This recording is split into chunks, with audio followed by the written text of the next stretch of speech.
Olá pessoal, professora, tudo bem? Espero que sim. Me chamo Fabrício Rocha. Esse trabalho foi proposto pela professora Ariane Lima Xavier, professora de Biologia. Eu sou do primeiro semestre de Engenharia Agronômica do Instituto Federal Baiano, campus Bom Jesus da Lapa. Faço parte do grupo composto pelos alunos Adrian Epaminondas, Beatriz Leite, Jussara Reis, Laiane Késia, Nayara Sampaio e Eduarda Gama. Juntamente com Jussara, eu fiquei responsável por explicar sobre a classe de substâncias denominada lipídios. O objetivo principal desse trabalho é estudar e conhecer as estruturas dos lipídios, que é um dos componentes essenciais das estruturas biológicas e faz parte de um grupo conhecido como biomoléculas. Eu vou ler aqui de forma resumida um pouco e depois explicar sobre. Os lipídios são compostos com estrutura molecular variada, apresentando diversas funções orgânicas, como reserva energética, isolante térmico, além de colaborar na composição da membrana plasmática das células, que é o caso dos fosfolipídios. Características gerais dos lipídios. São substâncias cuja característica principal é a insolubilidade em solventes polares e a solubilidade em solventes orgânicos apolares, apresentando natureza hidrofóbica. Essa característica é de fundamental importância, mesmo que o organismo possua considerável concentração hídrica. Isso porque a insolubilidade permite uma interface mantida entre o meio intracelular e extracelular. Os lipídios podem ser classificados em óleos e gorduras, que são encontrados nos alimentos tanto de origem vegetal quanto de origem animal, como nas frutas, na soja, na carne, no leite e seus derivados, também na gema do ovo. Em geral, todos os seres vivos são capazes de sintetizar lipídios.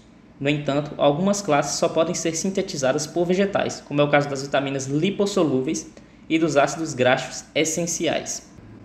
Vamos lá.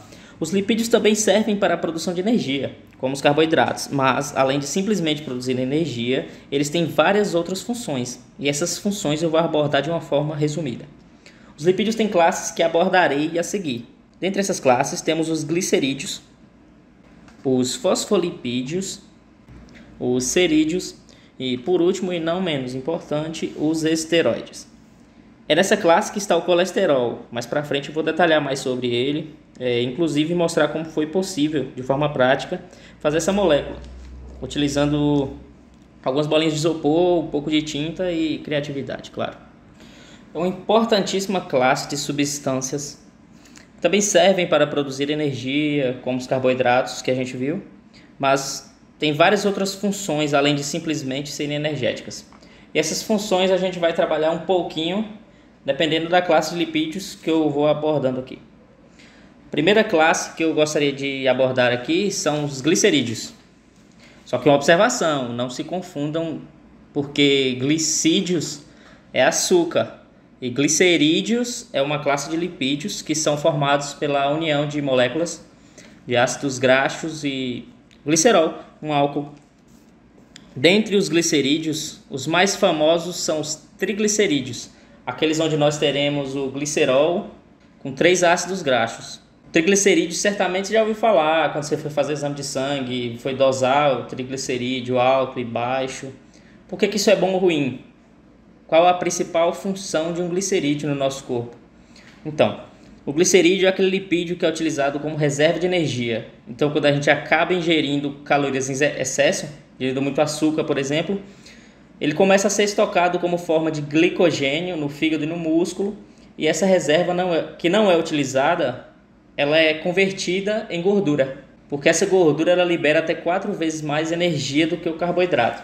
Ela é uma reserva melhor, mais duradoura, porque como a gordura ela é apolar, ela não vai sofrer hidrólise, não vai ter aquela questão de diluir em água, ela é um pouco mais segura, mais permanente, apesar de às vezes ser um pouco indesejada, né, na forma de gordurinhas localizadas e tal. Então, nós podemos ter aqui os óleos e as gorduras. Os óleos são líquidos em temperatura ambiente e são de origem vegetal. Temos como exemplo o óleo de coco, o óleo de amêndoa, o óleo de canola. Já as gorduras, como eu disse, são de origem animal e se apresentam na forma sólida, em temperatura ambiente. Essa questão de líquido, sólido, varia muito de acordo com a cadeia carbônica, se apresentam ligações insaturadas ou não. Então temos como exemplo a cadeia saturada. pois ela não tem saturações em sua cadeia, como podemos ver aqui, que é o caso da glicerina mais 3 ácidos graxos, que é uma cadeia saturada e acaba sendo mais consistente. E temos também as insaturações, que são as monoinsaturadas ou poliinsaturadas, como a gente pode ver aqui na imagem. Porque essas insaturações deixam ela com a característica mais fluida, então ela não tende a entupir muitas artérias. Então ela é, entre aspas, melhor para a saúde. Seguindo mais adiante, temos aqui os fosfolipídios, que são muito importantes. Como foi dito, o fosfolipídio constitui as membranas celulares. Uma membrana plasmática, por exemplo, é uma dupla camada de fosfolipídios, ou seja, uma bicamada de fosfolipídios. Salientando aqui que fosfolipídios tem uma região que a gente chama de cabeça. Como a gente pode ver na imagem aqui, é o formato de uma cabeça mesmo, esse corpinho mais redondo aqui. E tem também a cauda, como a gente pode observar aqui na figura. Do lado de fora, na célula, que tem o meio extracelular, conforme eu vou sinalizando aqui no slide, temos o meio intracelular e o meio extracelular. O intra é do lado interno e o extra do lado de fora, do lado externo. E nesse meio intracelular, como podemos observar, a cabeça é a parte do fosfolipídio que está em contato direto com a água. Portanto, essa região é chamada de hidrofílica. E temos a cauda, que é a parte hidrofóbica. Dá para não confundir isso aí. E a cauda do fosfolipídios, ela foge da água pelo fato de ser hidrofóbica. Ela se agrupa no meio justamente por ser hidrofóbica. Então, lembrem-se disso. A cabeça é hidrofílica, que é polar, e a cauda é hidrofóbica, ou seja, apolar. Passando mais para frente aqui, temos os cerídeos. É óbvia essa observação que cerídeos derivam de cera, que servem para impermeabilizar e proteger estruturas. Temos como exemplo aqui as frutas, conforme eu coloquei na imagem, uma manga, que tem aquela camada em volta. Acho que vocês já devem ter percebido aquela camadinha em volta, que é uma cera. E aquela cera tem finalidade de proteger a fruta. Tem também, como podemos observar na imagem ali, a cera que são produzidas pelo nosso ouvido, canal auditivo, que tem também a função de proteger nosso canal auditivo. E as abelhas, que têm a função de proteger as colmeias. Então as ceras, elas servem basicamente para impermeabilizar e proteger. Temos também uma classe que é muito importante também, que são os carotenoides, que são substâncias químicas do tipo pigmento que encontramos na natureza, desde bactérias, algas e fungos até plantas e animais. São os carotenoides que dão na natureza os tons amarelo ou vermelho.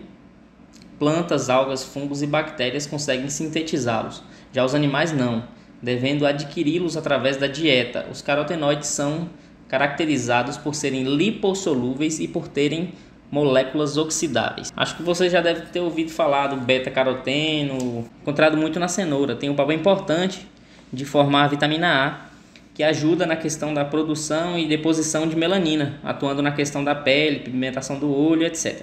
Enfim, por último, eu deixei a classe dos esteroides, pois é nessa classe que se encontra o colesterol. Como eu disse anteriormente, é a molécula que eu escolhi para fazer de forma prática.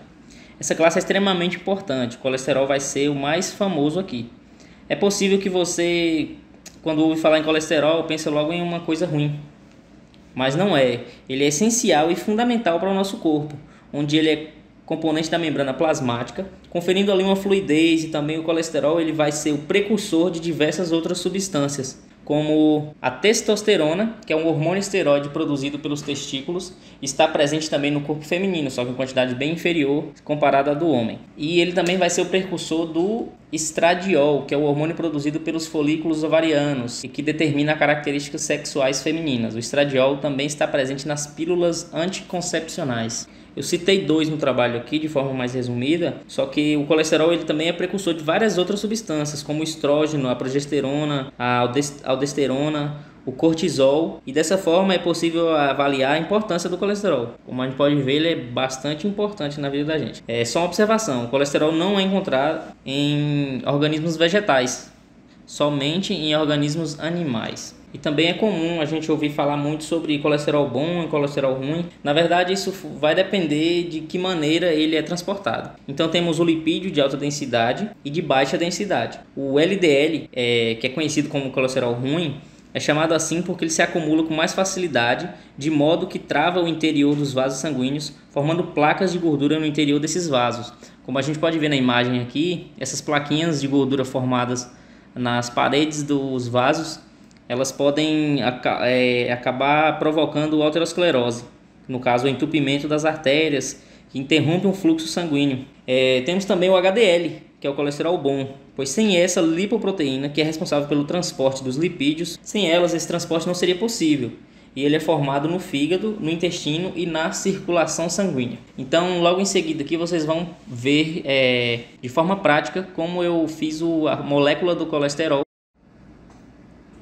O colesterol é um álcool policíclico de cadeia longa, considerado um esteroide, encontrado em membranas celulares e transportado no plasma sanguíneo dos animais. É o principal esterol sintetizado no tecido animal. Como podemos observar na imagem, o colesterol é composto por 27 átomos de carbono, todos provenientes da acetilcoenzima A. É uma molécula afipática que possui uma cabeça polar, constituída pelo grupo hidroxila em C3, como podemos observar essa bolinha pintada de vermelho, que é a hidroxila, e um corpo não polar, constituído pelos 4 anéis de núcleo esteroides e pela cadeia alifática lateral ligada em C17, caracteriza-se por uma molécula hidrofóbica, bastante solúvel em solventes não polares.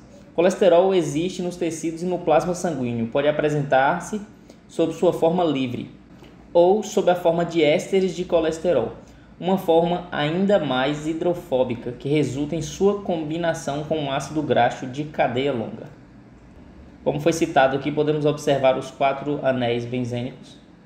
Como podemos observar na imagem, vemos detalhadamente aqui os 4 anéis do núcleo esteroide.